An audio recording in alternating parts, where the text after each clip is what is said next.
traders, Raghee here, and as I record this video, it's 4:26 Eastern, and we've gotten the Netflix earnings. And what you don't see on this daily time frame is what you can see on the 5, and that is Netflix trading up at $528. All right, that is where we sit right now in Netflix. Now, I'm not one to want to take a trade on this crazy volatility. Although I get this question a lot, so I thought, you know what, let's just get out in front of it, and I'll tell you exactly what, if you are looking at something like Netflix, probability, it's never a guarantee, but let's talk about the qualities that you would focus on to enter something like Netflix. First of all, sentiment. We're above the 200. This is the 200 propulsion. This is the way I like to look at the 200 exponential moving average, which is to say an 8 by 200 cross. Another thing to notice about Netflix is when it's above the 200, well, it's also been at and above the wave, right? We can see here we're trading at and above the wave. Fantastic. That's also bullish sentiment. So if I've got this bullish sentiment, I want to generally be a buyer. And you could have bought any one of the dips, the reversions, the retracements into the daily price movement range, right? And just seen a little bit of follow through to the upside, right? Which is great. There's no way that I'm going to go into Netflix earnings with all these qualities on this chart and not, if you're going to hold into earnings, two ways you can do it: sell puts or buy a call, right? And this is what leads the move.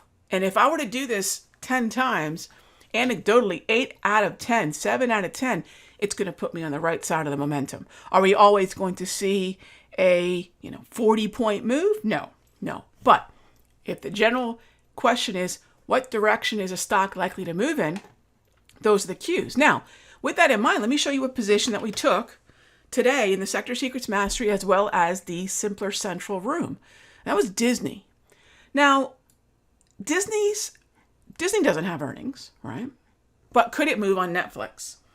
I'm not going to stop trading Disney because of it, but it could get a little bit of a piggyback effect. So you think about a rising tide. Well, a rising tide typically lifts all boats. So if I have Netflix and I like Disney and they're very much going to benefit from some of the same, in case if Netflix earnings are good, they're going to benefit from a lot of the same type of narrative. The same idea that I just outlined in Netflix. Are we above the 200? Yes. Is this generally a neutral or bullish environment? Yes. And have we dipped down into the daily price movement range? A number of times. The most recent was today, right? So how many times have we dipped down in here? This is what I was showing folks in the Simpler Central Room as well as the Sector Secrets Mastery. 1, 2, 3, 4, 5th time, right? And so this is what we're looking at to the upside. And right now, Disney's trading at about $94. Okay, so nothing crazy. But what I'm looking for is continuation to the upside. Could I expect that? I think I could continue to expect continuation to the upside because of two things. Number one, we're in the bullish hemisphere. And number two, I do have bullish momentum. Do I have a bullish trend yet? I do not. But I do have bullish momentum that's nearly overbought, but that should easily get us to the gold zone of the daily price movement range, as it has done for the previous 5 candles. We'll take our profit there, move to break even, and see how high is high. All right, speaking of how high is high, another trade that we've taken, and this is now multiple days into the trade, JP Morgan, and then we have a new trade in Bank of America. Let me walk you through both. By the way, if you're an S&P futures fan, if you're a micro S&P futures fan, if you're an SPY fan, heck, if you're a fan of trading the SPX, trading the S&P is cool no matter what flavor you use. But here's what's great. If XLF plus XLK are green moving higher, ES is going to continue to do really well.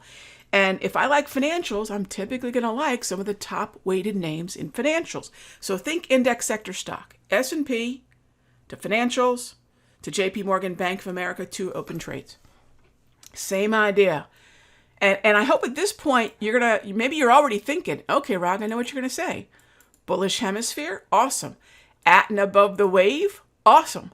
Daily price movement range, you got it, right? You got it, and that's it. So we're gonna continue to look for higher highs in JP Morgan. Let's jump over to Bank of America, which is a number 3 weighted stock in the XLF, which happens to be the number 2 weighted sector in the S&P, right? Same idea here, looking for opportunities to get long.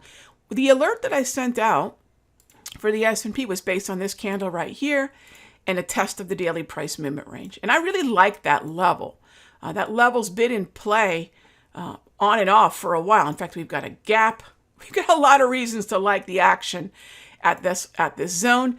And that's exactly what we've done. We've built a position from that area, 32, 35. And so let's see how much higher is high, if XLF is going up, if the S&P is going up. Love more follow through in JP Morgan, which is now 2x what we paid for the option. And now Bank of America calls have joined the party. I love it, right? The cool thing about financials are earnings, for the most part, is in the rearview mirror, right? So we don't have the volatility of earnings affecting the sector any longer. And as long as the sector can move higher, again, we like the S&P. No doubt, right? XLK plus XLF equals S&P. Last video that I did Friday, I talked about breakouts, 2 particular symbols. Gold. We're getting there. We're not quite there yet. Notice that I'd love to be a buyer in the gray zone. What is this? It's historical volatility, right? I want to buy in that support zone of gray. The other one was crude oil. Since we cut this video, this would have, actually, since I cut the Friday video, which was the 19th, right? We did dip into this on Monday. I would like to continue to look for opportunities to buy the daily price movement range. But as I mentioned in the video as well, if you're going to pick one, Rob, do you like gold? Do you like crude? I actually like gold better. And then if I like gold, that opens the door to bonds. Let's be careful with bonds, because bonds, I'm hesitant for the same reason I'm hesitant with gold, but with crude oil, but love gold. So I'm hesitant with bonds. I'm hesitant with crude, but I love gold. And why is that? We're in the bullish hemisphere, gang. The path of least resistance is higher when we're above that 200. So keep an eye on those. Let's prioritize gold. And if gold can continue to organize bullishly, the alternative would be GLD. And then if GLD and gold get moving, gold miners, GDX, could get out of this mess it's in. But right now, let's not focus on GDX. We're in the bearish hemisphere, right? So if nothing else, throw a 200 exponential. Look, if you're in the Sector Secrets Mastery or even the Simpler Central room, you have access to the Simpler Propulsion tool. Throw that on there, you get these dots on your charts. If not, just put a 200 exponential moving average and ask yourself every morning when you start your day, is this daily time frame in the bullish or bearish hemisphere, and see how much easier it is for follow through when we are looking bullishly above that level, right? Okay, so hopefully that's going to get you going for at least a little while. I'll see you on Friday for the next update. But I am on the Simpler Trading YouTube channel as well as my YouTube channel Monday through Friday from 9 to 9:20 for charts and coffee. So come caffeinate and dominate with me before we get into our Simpler Trading rooms. Bring your questions, bring your symbols. We do live analysis Monday through Friday. Be good to each other, gang. I'll see you in the next update.